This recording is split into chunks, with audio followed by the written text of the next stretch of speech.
Welcome back for my review of weeks 4 and 5 at the Flatiron School. Hey guys, my name is Jason. I'm a self-taught web developer that realized after I kept hitting these walls that I probably needed to go to a boot camp. So after researching a bunch of boot camps and applying to a few, I finally decided on Flatiron School. So here I'm going to be documenting my journeys from week 1 to week 18 at the Flatiron boot camp. Wow, I can't believe 5 weeks has gone that fast. And this is actually my second week of module 2. So if you don't remember, if you don't know, Flatiron School has 5 modules. It's basically like 5 stages where you learn different things and they get progressively harder and progressively more advanced, and you use everything that you learned in the previous stages. So I'm on the second of 5 stages, and that started on week 4. So actually this week, tomorrow, which will be Friday, will be my second full week in the second module. Now, this comes with another code challenge. So the code challenges are the practical exams to see if you know what's going on in the module that you're covering, right? So tomorrow is that practical exam. We have about 90 minutes, which is about 30 minutes more than the module 1 practical exam, which we call a code challenge.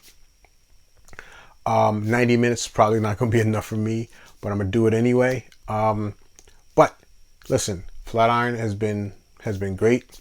Again, the structures are great. The TAs are there to help you.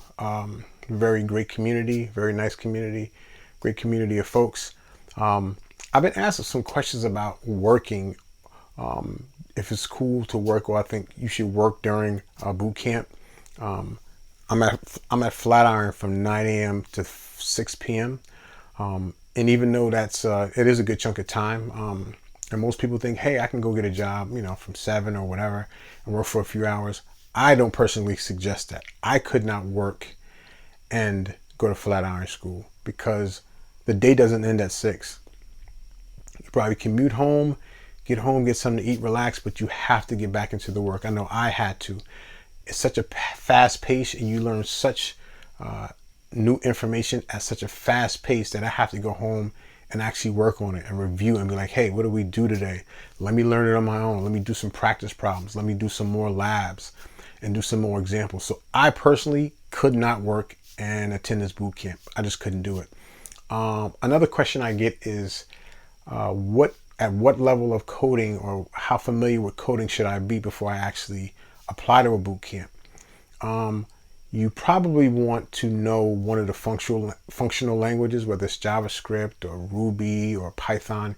You want to know it enough to actually, make a couple of functions that maybe can spit out some odd numbers in an array. You want to be able to select certain types of information out of certain data sets.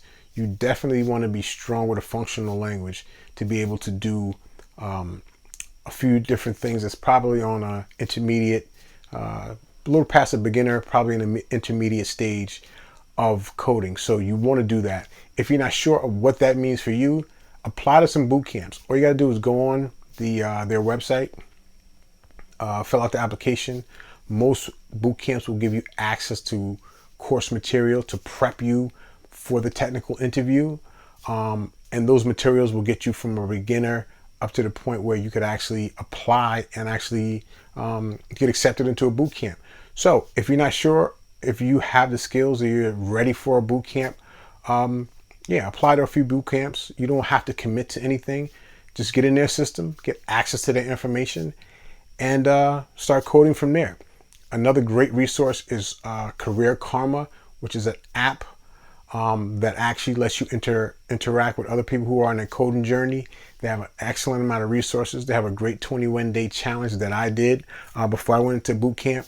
It keeps you on track, it keeps you on pace, it keeps you engaged in the community. It keeps you reaching out for help and building your network of people who can encourage you, who can share resources to prepare for the boot camp, who can share tips while you're in the boot camp. And it's always great to be in a community where you can reach out to somebody for a job or a referral or projects or anything of the sort. So check out Career Karma if you're looking to get into tech. So I'm going to go study for this code challenge on Ruby on Rails. And we're going to use a little bit of Active Record to store our data. I'm going to go practice for this code challenge. I might do a video since I came so late during the week for you guys with this review of weeks 4 and probably week 5, because I'm almost at the end of week 5. So I might do a review over the weekend to let you know how the code challenge went, how I feel like it went, if I passed or failed, and what you guys have to look forward to in regards to that. So if you like what I'm talking about, if you have any questions, if I forgot to cover anything, if I was a little vague or unclear, leave your messages or your comments in the comment sections. Don't forget to like and subscribe, and I'll let you guys know how my week 5 went in the code challenge. See you next time.